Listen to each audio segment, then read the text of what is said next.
দেখো কথা বলিও না। আমরা আজকে আরেকটা শিল্পী বস্তু নিয়ে কাজে গেছি। অনুশীলনী 2.2 এর 7 নম্বরের কমিশনের যে অঙ্কটা আছে ওটার নিয়ে আমরা আজ রয়েছি। তাহলে আমরা এই অঙ্কটা প্রথমে পড়ি। কেউ কথা বলিও না। বাকি মানে বাকি আমরা দোকান থেকে যেভাবে বাকি নিই ও বাকি নিছে। বাকি 20% কমিশনে একটি বই ক্রয় করে দোকানদারকে 260 টাকা দিল। তাহলে এটা হচ্ছে প্রতিবাদ। আমরা আমাদের প্রথম প্রশ্ন হচ্ছে ক নম্বর প্রশ্নটা হয় সাধারণ। কি হয়? সাধারণ। ওটার নাম্বার হচ্ছে কত? 2। আর ক নম্বর প্রশ্ন হয় কি একটু মিডিয়াম। ঠিক আছে? ক নম্বর প্রশ্ন হয় কঠিন। তাহলে আমরা প্রথমে ক নম্বর প্রশ্নটা সলিউশন করি। ক নম্বর প্রশ্নটা পড়ি।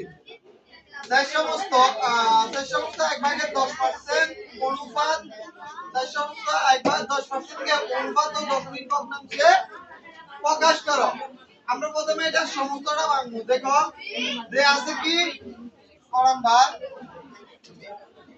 এর উত্তর যে আছে কি দেওয়া আছে খেয়াল করো দেওয়া আছে সমস্ত 1/10% করে দিব। খেয়াল করো প্রথমে আমরা সমস্তটা ভাঙি।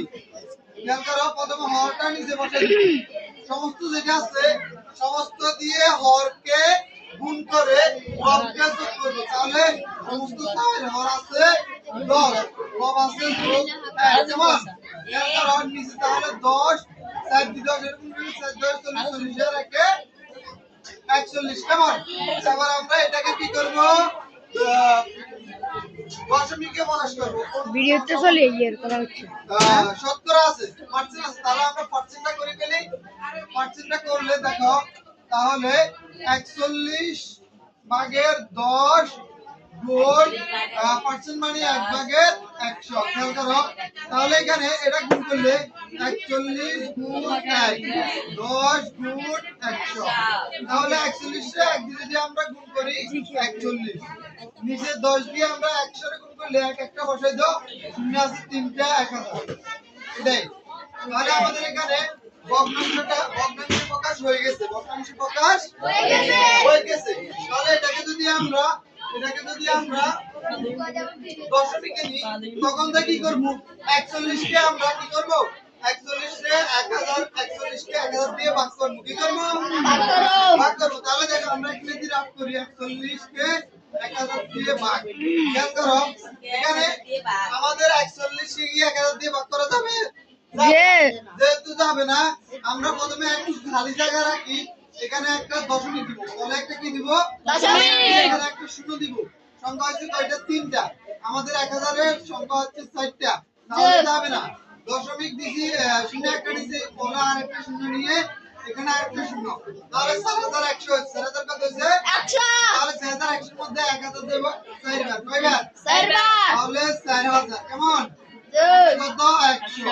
100 আগে 100 যদি আমরা এখানে দশমিক দিছি এখানে শূন্য আরেকটা নাম হবে। তাহলে 1000 1000 এর মধ্যে যাব একবার। তাহলে 1000 এর 1000 বিয়োগ করলে শূন্য। তাহলে কি হচ্ছে আমাদের ফলটা 0.041 0.041 এটা হচ্ছে দশমিক। এটা কিসের? দশমিক। আমাদের পরিচয় দশমিকে এবং অনুপাতে প্রকাশ করব। আমাদের দশমিকে প্রকাশ হয়ে গেছে। এবার আমরা অনুপাতে প্রকাশ করব। অনুপাতে প্রকাশ করলে হয় কি 41/1000। এটাকে অনুপাত করলে হয় 41/1000 কেমন? এটাই উত্তর। ক্লিয়ার? খেয়াল করো এখানে আমাদের প্রশ্নটা হচ্ছে বইটির প্রকৃত মূল্য কত? কেমন? তাহলে আমরা মনে করি বইটির মূল্য মনে করি বইটির মূল্য কত? 100 টাকা। বইটির মূল্য 100 টাকা। কেমন? তাহলে কমিশন হচ্ছে 20%। কমিশন কত? 20%। 100 টাকা কমিশন পায় 20 টাকা। তাহলে তোমরা যদি একটা দোকান থেকে 100 টাকা দিয়ে 80 টাকা দিয়ে একটি বই কিনে 100 টাকা বিক্রি করো, কমিশন কয় পাবে? কত টাকা পাবে? 20 টাকা। 20 টাকা। তাহলে বইটির ক্রয় মূল্য কত হয়েছে? 80 টাকা। কত টাকা? 80 টাকা। যদি তোমরা 80 টাকা দিয়ে বই কিনে 20% কমিশন পাও, তাহলে 100 টাকা বেচলে হবে না? তাহলে দেখো 20% কমিশনে 20% কমিশনে 20% কমিশনে ক্রয় মূল্য 20% কমিশনে ক্রয় মূল্য 100 বিয়োগ 20 কেমন সমান সমান 80 টাকা। খেয়াল করো 80 টাকা কমিশন পাই, তাহলে আমাদের 80 টাকায় ক্রয় মূল্য কত?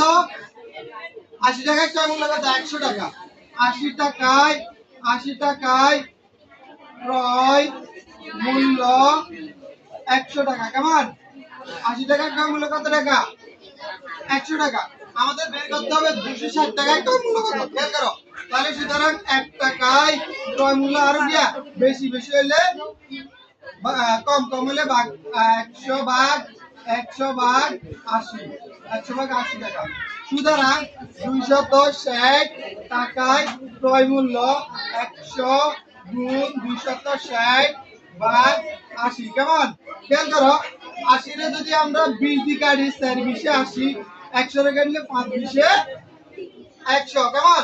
তাহলে যদি আমরা 4 দিয়ে যদি 260 রে কাটি 4 ভাগ 260, 24 দিয়ে যাবে কবার 6 বার 4 6 24 কেমন? 2 থাকে 0, তাহলে 5 বার 65 কেন? তাহলে 4 দিয়ে যদি 260 রে কাটি আমরা কত? 65 65 রে যদি আমরা 5 দিয়ে গুণ করি 65 গুণ 5, তাহলে 5 5 25 এর 5 হাতে 2 5 6 30 30 দিয়ে কত? 32 325 কত? 325। তাহলে আমাদের বইটির প্রকৃত মূল্য কত? বইটির প্রকৃত মূল্য 325 টাকা।